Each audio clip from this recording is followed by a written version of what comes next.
அஸ்ஸலாமு அலைக்கும் வரஹ்மத்துல்லாஹி வபரகாத்துஹு. பிஸ்மில்லா வல்ஹம்துலில்லா அஸ்ஸலாத்து வஸ்ஸலாம் அலா அஷ்ரஃபி ரசூலில்லா வலா ஆலிஹி வஸஹபி அல் ஃபைஸின் நபிரத்துல்லா அம்மாபாத். நாம் ஒவ்வொருவருக்குமே அல்லாஹு தாலாவின் ஒரு உதவியும் நமக்கு வேண்டும். அதே நேரத்தில் ஜனங்களின் உதவியும் நமக்கு தேவைதான். நாம் எவ்வளவுதான் எனக்கு தேவையில்ல, வேண்டாம் அப்படின்னு இருந்தாலும் மக்களுடைய ஒரு உதவியும் நம்மளுடைய வாழ்க்கையில் முக்கியமான ஒரு விஷயமாக தான் இருக்கிறது. அல்லாவின் உதவியும் வேண்டும், மனிதர்களின் உதவியும் வேண்டும். இனி இறைவனின் உதவி எனக்கு கிடைக்கிறதே, இனி மனிதர்களின் உதவி எனக்கு எதற்கு அப்படின்னு சொல்லி நமக்கு யாரையும் தவிர்க்கவும் முடியாது. நமக்கு உறவினர்கள், குடும்பத்தினர், நம்மை சுற்றி இருக்கக்கூடியவங்க எல்லாருடைய ஒரு உதவி நமக்கு தேவை நமது வாழ்க்கையில். இனி எவ்வளவு பெரிய ஒரு நபராக இருந்தாலும், இனி ஒரு வாப்பா, எனக்கு என்னுடைய பிள்ளைகளின் உதவி என் வாழ்க்கையில தேவையில்ல அப்படி இருந்தா கூட, பிள்ளைகளுடைய ஒரு உதவி தேவைப்படக்கூடிய ஒரு நேரம் வரும். அதேபோல் உம்மாவுக்கும் அதேபோல் தான். அதேபோல் ஒரு உம்மா, வாப்பாவின் உதவி பிள்ளைகளுக்கும் கண்டிப்பாக தேவைப்படும்.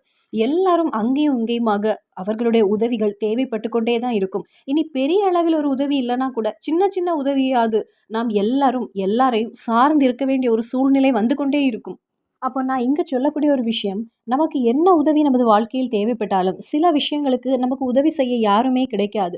நிறைய பிரச்சனைகள், வேதனைகள், சிரமங்கள் உண்டு. அடுத்தவர்களிடத்தில் சென்று உதவி வாங்குவதற்கும் மனதில்லை. சிலருக்கு அது ஒரு அகங்காரமாக இருக்கலாம். சிலருக்கு அது ஒரு மடியாக இருக்கும். நான் எப்படி போய் கேட்பது? அப்ப நாம் யாரிடத்திலும் சென்று உதவி கேட்காமலேயே நமக்கு உதவி கிடைக்க, இன்னும் நிறைய பிரச்சனைகள், சிரமங்கள், கஷ்டங்களிலிருந்து நாம் வெளிவர நமக்கு எந்த ஒரு நேரத்திலும் இறைவனின் உதவியும் அதேபோல் மக்களின் உதவியும் நமக்கு கிடைத்து கொண்டே இருக்க, இந்த இரண்டும் நமக்கு கிடைக்கும்போது நமது வாழ்க்கையில் நாம் வெற்றி அடைந்து விடுவோம். அப்படிப்பட்ட ஒரு அற்புதமான ஆயத்தை பற்றி தான் இந்த வீடியோவில் நான் உங்களிடம் பகிர்ந்து கொள்கிறேன். அப்படிப்பட்ட ஒரு அற்புதமான ஆயத்து எதுன்னா, சூரத்துல் ஃபத்தஹில் உள்ள ஒரு ஆயத்தாகும் இது. 48வது சூரா ஆன சூரத்துல் ஃபத்தஹ். இந்த சூரத்துல் ஃபத்தஹ் எல்லாருக்குமே தெரிந்த சூரா. இதனுடைய அற்புதங்கள் பெரும்பாலும் எல்லாருக்குமே தெரியும். இனி அந்த சூறாவ முழுவதுமாக நீங்க ஓதினால், அதனுடைய அற்புதங்களும், அதனுடைய மகத்துவமும் சொல்ல அளவில்லாதது. அல்லாஹு தாலா நமக்கு வழங்கியுள்ள அந்த திருமறை குர்ஆன்ல மொத்தம் 114 சூறா இருக்கிறது. 114 சூறால ஒவ்வொரு சூறாவிற்கும் தனிப்பட்ட சிறப்பும், மகத்துவம் இருக்கிறது. இப்போ குர்ஆனின் தாய் என்று அறியப்படுகிறது சூரத்துல் ஃபாத்திஹா. குர்ஆனின் இதயம் என அறியப்படுகிறது சூரத்துல் யாசீன். அப்படி ஒவ்வொரு சூறாவினுடைய சிறப்பையும், அளவையும் நாம் வர்ணித்துக் கொண்டே போகலாம். அப்படி இந்த சூறாவில் இந்த ஒரு ஆயத்துக்கு, அதாவது சூரத்துல் ஃபத்தஹ்ல இந்த ஒரு ஆயத்துக்கு என்ன சிறப்புனா, அரபெழுத்துக்கள் முழுவதுமாக வரக்கூடிய ஒரே ஒரு ஆயத்து. திருமறை குர்ஆன்ல அரபெழுத்துக்கள் முழுவதுமாக வரக்கூடிய ஒரே ஒரு ஆயத்து இந்த ஆயத்து தான். அதனுடைய சிறப்பு அளவில்லாதது. சூரத்துல் ஃபத்தஹுக்கே அளவில்லாத சிறப்புண்டு. நமது வீட்டில் எவ்வளவோ முயற்சி செய்து வேலை கிடைக்காமல் இருப்பாங்க. என்னென்ன முயற்சி செய்து பார்த்தாச்சு, எங்கெல்லாமோ போய் பார்த்தாச்சு. எந்த வேலையும் இல்லாமல் இருக்கக்கூடிய அவர்களுக்கு வேண்டி, அவர்களுடைய மனைவியோ அல்லது பிள்ளைகளோ அல்லது உம்மாவோ இந்த சூரத்துல் ஃபத்தஹை ஓதினால், அல்லாஹு தாலாவிடத்திலிருந்து கண்டிப்பாக ஒரு நல்ல அழகான ஒரு வேலை கிடைக்கும்.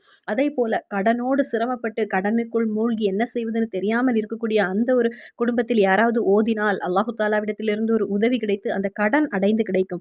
அதேபோல நோயில் கஷ்டப்பட்டு, சிரமப்பட்டு, அதிக வேதனையோடு படுத்திருக்கக்கூடிய ஒரு அடியானுக்கு வேண்டி யாராவது ஓதினால், அல்லாஹு தாலா அந்த நோயை குணப்படுத்தி கொடுப்பான். நோயை ஷிஃபா ஆக்கி கொடுப்பான். அப்போ நிறைய டென்ஷன், நிறைய கஷ்டம், நிறைய சிரமங்கள், துக்கங்கள் எல்லாவற்றையும் போக்கி தரக்கூடிய ஒரு சூறா தான் இந்த சூரத்துல் ஃபத்தஹ். இந்த சூறா ஒவ்வொரு எண்ணிக்கையில நாம் ஓதினால் அதனுடைய மகத்துவத்தையும், சிறப்பையும் சொல்லி தீர்க்க முடியாது. அந்த அளவிற்கு சிறப்பானது. இந்த துனியாவும் நாளை நாம் செல்ல இருக்கிற ஆகிரத்துக்கு, வெற்றிக்கு போதுமானதாகும் இந்த ஒரு சூறா. இனி இந்த சூறாவை நமக்கு முழுவதுமாக ஓதாமல் ஒரே ஒரு ஆயத்து மூலமாக, இனி சில நேரங்களில் நமக்கு உதவி செய்ய யாருமே இருக்க மாட்டாங்க. எவ்வளவோ பிரார்த்தனை செய்தும் இறைவனிடத்திலிருந்தும் ஒரு உதவி நமக்கு கிடைக்காமலேயே இருக்கும். மனிதர்களின் ஒரு உதவியும் நமக்கு இல்லை. சிலருக்கு சிலரிடத்தில் எப்படி சென்று கேட்பது என்று தயங்குவாங்க. சிலருக்கு எல்லாத்தையும் வெளிப்படையா சொல்ல முடியாது. ஆனா சிலர் தேவையில்லாமல், எந்த ஒரு காரியமும் இல்லாமலேயே ஏதாவது சொல்லி எடுத்து அடுத்தவர்களிடத்தில் சென்று உதவி கேட்டுக்கொண்டே இருப்பாங்க. நம்மால் முடிந்தவரை அடுத்தவர்களிடத்தில் சென்று உதவி கேட்காமல் இருப்பதுதான் சிறந்தது. ஆனால் எவ்வளவு நீங்க கேட்க வேண்டாம் அப்படின்னு இருந்தாலும், நமக்குன்னு சில நேரங்கள் வரும். அவர்களிடத்தில் சென்று நாம் உதவி தேட வேண்டிய நேரங்கள் நமக்கு வரும். அந்த நேரத்தில் அவர்களிடத்தில் நமக்கு ஓடி போகவும், இனி பணத்துடைய விஷயத்தில் அவர்களிடத்திலிருந்து நமக்கு உதவி தேவைப்பட்டால் அவர்கள் முழு மனதோடு நமக்கு உதவவும், நமக்கு எந்த ஒரு பிரச்சனை வரும்போதும் நமக்கு உதவி செய்ய மனிதர்கள் இருக்கிறாங்க, ஜனங்கள் இருக்கிறாங்க அப்படின்னு ஒரு விஷயம் நமக்கு இருந்தால், நமக்கு அந்த அளவுக்கு அது சிரமங்கள் இருக்காது. அந்த விஷயங்கள் எல்லாம் அவ்வளவு வேதனையை நமக்கு தராது. அப்படி எந்த ஒரு நேரத்திலும் உதவி என்பது நமக்கு வந்து கொண்டே இருக்கும். நாம் அடுத்தவரிடத்தில் சென்று, "எனக்கு ஒரு பிரச்சனை இருக்கிறது. எனக்கு உதவி செய்யுங்கள். இன்ன என்ன விஷயம்?" அப்படின்னு நாம் எடுத்து சொல்ல வேண்டிய தேவையில்லை. ஏனென்றால் அவர்களுடைய மனதில் அல்லாஹு தஆலா ஒரு இரக்கத்தை கொடுப்பான். அவர்களிடத்திலிருந்து ஒரு உதவி நமக்கு கிடைக்கும். அல்லாஹ்வின் உதவியும் நமக்கு கிடைக்கும். ஜனங்களை கொண்டுள்ள உதவியும் நமக்கு வந்து கொண்டே இருக்கும். அந்த சக்தி மிகுந்த ஆயத் எதுன்னா, திருமறை குர்ஆன்ல அல்லாஹு தஆலா நமக்கு வழங்கியுள்ள 114 சூரால 48வது சூரா ஆன சூரத்துல் ஃபத்ஹ் அரபெழுத்துக்கள் முழுவதுமாக வரக்கூடிய ஒரே ஒரு ஆயத்து. சூரத்துல் ஃபத்ஹ்ல உள்ள கடைசி ஆயத்து ஆகும். முஹம்மது ரசூல்ன்னு தொடங்கக்கூடிய அந்த ஒரு இதிலிருந்து அஜ்ரன் அலீமா அந்த லாஸ்ட் கடைசி வசனம். இந்த ஒரு ஆயத்த முஹம்மது ரசூலுல்லாஹி அல்லதீன அப்படின்னு தொடங்கக்கூடிய இந்த ஆயத்த இந்த ஷபானுடைய இந்த மாதத்தில் நீங்க ஒவ்வொரு தொழுகையை தொழுதுவிட்டு 3 தடவை நீங்கள் தொடர்ந்து ஓதுங்கள். இன்ஷா அல்லாஹ் உங்களுக்கு அது மனப்பாடமும் ஆகிவிடும். எந்த ஒரு திக்ரும், எந்த ஒரு ஆயத்தும், எந்த ஒரு சூறாவும் தொடர்ந்து நம்ம ஓதி வரும்போது, அது பெரிய ஒரு சூறாவாக இருந்தாலும் சரி, அதை நாம் இருந்து மனனம் செய்ய வேண்டும் என்ற தேவை கிடையாது. அது ஓத ஓத நமக்கு அது மனப்பாடமாகிவிடும். யாசீன், முல்க், வாக்கியா, அர்-ரஹ்மான் இந்த சூறாக்கள் எல்லாம் நாம் தினமும் ஓத வேண்டிய சூறாக்கள். பெரும்பாலும் நிறைய பேருக்கு இதை ஓதி ஓதி இந்த சூறாக்கள் எல்லாம் மனப்பாடமாகிவிடும். அதனால பிள்ளைகள் இதை ஓதும் போது கூட அவர்களிடத்தில் ஏதாவது ஒரு மிஸ்டேக் இருந்துச்சுன்னா, குர்ஆன் எடுக்காமலேயே நமக்கு அதை திருத்திக் கொள்ள முடியும். ஏனென்றால் நாம் தொடர்ந்து ஓதும் போது அது நம்மை அறியாமலேயே வந்துவிடும். இனி தொடர்ந்து ஓதக்கூடிய சூறாக்கள், நீங்க தொடர்ந்து ஓதக்கூடிய சில சூறாக்கள் இருக்கும். அந்த சூறாக்களுக்கு கூட இந்த ஒரு ஆயத்தையும் நீங்கள் இன்றைய தினத்திலிருந்து சேர்த்துக் கொள்ளுங்கள். ஆனா பீரியட்ஸ் டைம்ல இத ஓதக்கூடாது. நாம் ஓதுவது ஹராம் ஆகும். திக்ரு ஓதலாம், அஸ்மால் ஹுஸ்னா ஓதலாம், ஸலவாத் ஓதலாம். ஆனா இந்த ஆயத்த நீங்க திக்ர் என்று நினைத்து கூட பீரியட் டைம்ல நீங்க ஓதக்கூடாது. மற்ற நாட்களில் இதை நீங்க தொடர்ந்து ஓதி வரும்போது, அதன் பின் எதையும் நினைத்து நீங்கள் கவலைப்பட வேண்டிய தேவையில்லை. எதையும் நினைத்து நீங்கள் சிந்தித்து சிந்தித்து டென்ஷன் ஆக வேண்டிய தேவையில்லை. சில மனிதர்களிடமிருந்து நமது வாழ்க்கையில் நமக்கு உதவி தேவைப்பட்டு கொண்டே இருக்கும். தனியாக எந்த ஒரு நபருக்கும் தனியாக அவர்களுடைய வாழ்க்கையை வாழ்ந்து முடித்துவிட முடியாது. இனி எவ்வளவு பெரிய ஒரு கோடீஸ்வரனாக இருந்தாலும் சரி, கோடிக்கணக்கில பணம் இருந்தாலும் சரி, அந்த ஒரு நபருக்கும் அடுத்தவனிடத்திலிருந்து ஒரு உதவி கண்டிப்பாக தேவைப்படும். அப்போ மக்களின் உதவி என்பது நமது வாழ்க்கையில் தேவைப்படுகின்ற ஒன்றுதான். அதேபோல் அல்லாஹு தாலாவின் ஒரு உதவி நமது வாழ்க்கையில் எப்பொழுதும் இருந்து கொண்டே இருக்க வேண்டும்.